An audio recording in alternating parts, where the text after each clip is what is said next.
Assalamualaikum warahmatullahi wabarakatuh. Kami dari kelompok 15. Ingin menampilkan video pembelajaran. Video ini kami buat untuk memenuhi magang 2. Silahkan disimak videonya. Pembelajaran kelas 6, tema 2, persatuan dalam perbedaan, subtema 1, rukun dalam perbedaan, pembelajaran 1.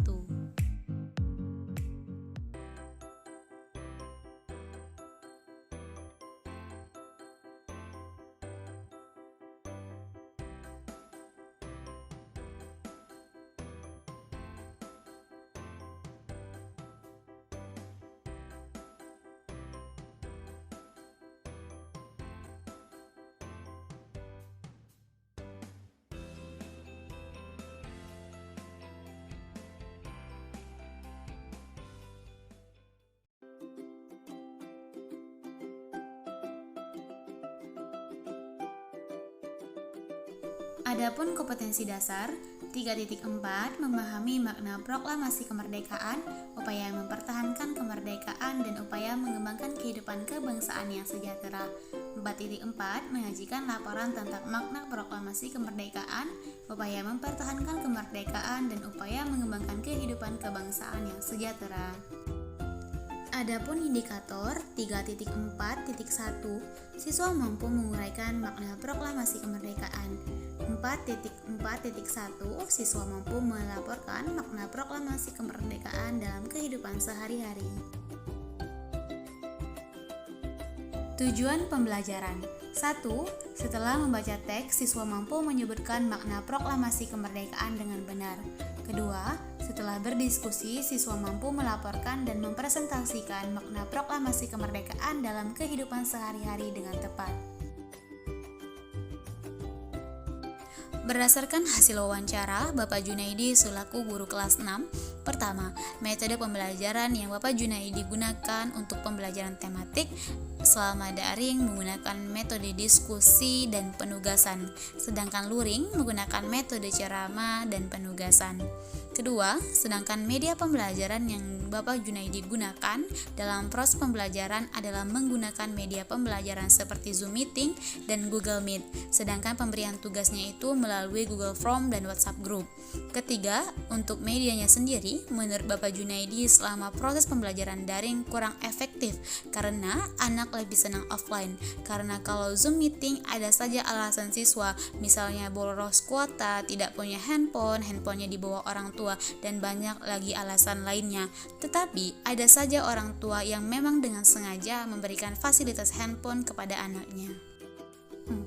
Untuk media pembelajaran yang menggunakan video pembelajaran, Bapak Junaidi jarang membuat karena kendala proses editing. Beliau lebih sering membuat PowerPoint untuk di-share saat Zoom Meeting, atau jika tidak ada Zoom Meeting, maka beliau membagikan di WhatsApp Group agar siswa bisa membaca dan mempelajarinya. 5. Kendala apa saja yang Bapak Junaidi rasakan dalam penggunaan media teknologi saat daring, yaitu penggunaan video pembelajaran. Menurut beliau, kurang efektif. Pembelajaran online masa pandemi memiliki keterbatasan penggunaan teknologi, apalagi untuk Bapak Junaidi sendiri yang berusia 67 tahun, dan ada anak yang berasal dari kampung atau keluarga kurang mengerti penggunaan teknologi, maka menghambat proses pembelajaran. 6. Lalu bagaimana respon peserta didik? Selama Zoom Meeting, Bapak Junaidi memakai caranya sendiri supaya siswa memperhatikan dan siswa mengerti apa yang Bapak Junaidi jelaskan. 7. Bagaimana pengaruh media pembelajaran berbasis video terhadap hasil belajar siswa? Belajar offline dengan cara guru menerangkan secara langsung, terkadang ada siswa yang masih kesulitan untuk mengerti pelajaran. 2 tahun selama pandemi, boleh mengadakan ujian sekolah, boleh tidak. Di kelas 6, ujian nasional tidak ada, hanya saja ujian sekolah dari Google Form. Nilai kelulusan direkap dari kelas 4 sampai kelas 6, rata-rata ditambahkan nilai ujian sekolah. 8. Media pembelajaran apa yang perlu dikembangkan untuk mata pelajaran IPS? Menurut Bapak Junaidi, di kelas tinggi lumayan susah untuk mengajar pelajaran IPS karena lebih luas pembahasan, misalnya mengenai sejarah-sejarah, butuh pengembangannya saja. 9. Kekurangan dan kelebihan video pembelajaran bagi Bapak Junaidi. yaitu pengaruh positif dari video pembelajaran itu ada siswa dari yang kurang mengerti menjadi lebih mengerti, dan apabila video menarik, siswa pun menjadi lebih semangat untuk menyimaknya.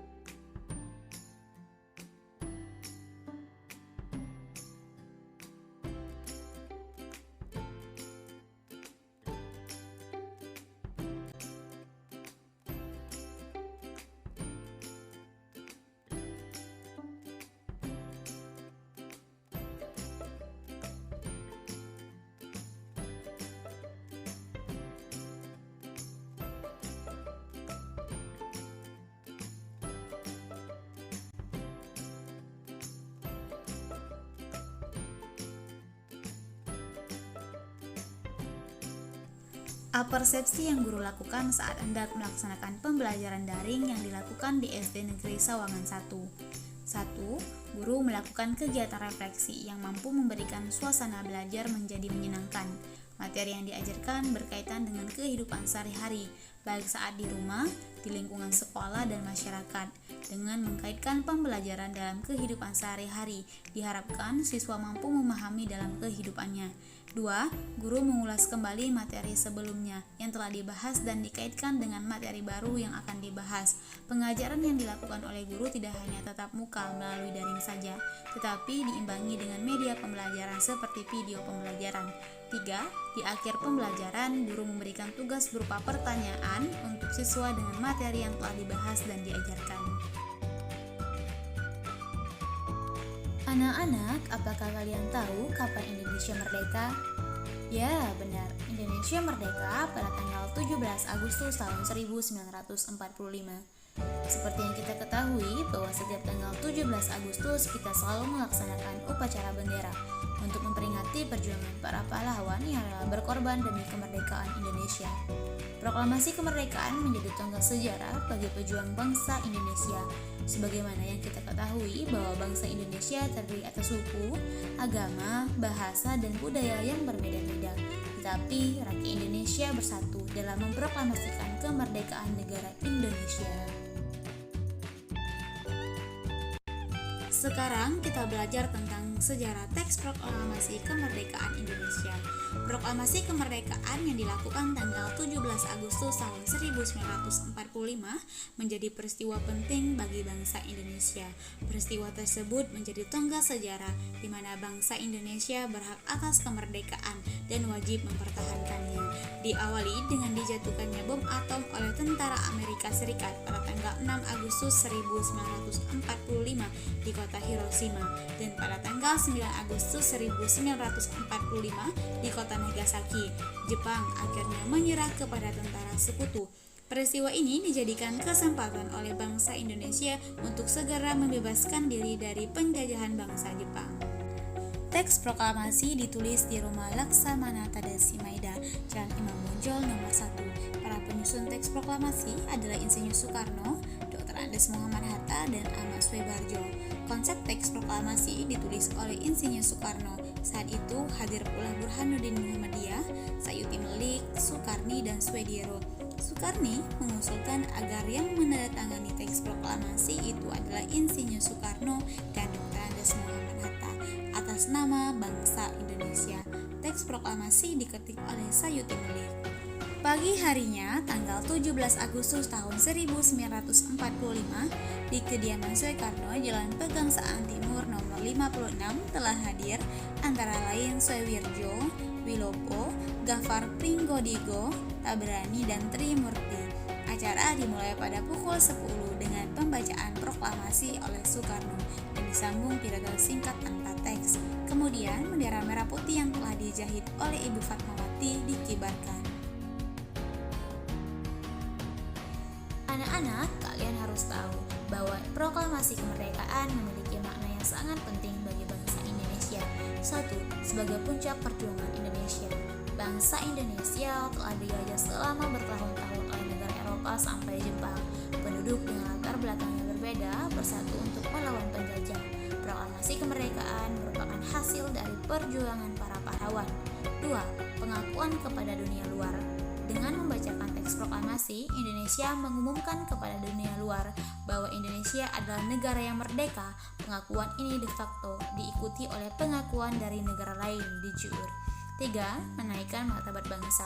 Pembacaan teks proklamasi memberikan pesan kepada negara lain bahwa Indonesia adalah negara yang bebas dari penjajahan, memiliki martabat dan mandiri. 4. Perjuangan sebagai negara baru. Indonesia adalah negara yang dibangun oleh rakyat dan untuk rakyat. Negara Indonesia adalah negara yang mandiri yang tidak tergantung kepada negara lain. 5. Tonggak sejarah negara Indonesia. Pembacaan teks proklamasi merupakan awal dari masa kemerdekaan Indonesia yang terbebas dari belenggu penjajahan.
Demikian video yang telah ditampilkan, lebih kurangnya mohon maaf. Wassalamualaikum warahmatullahi wabarakatuh.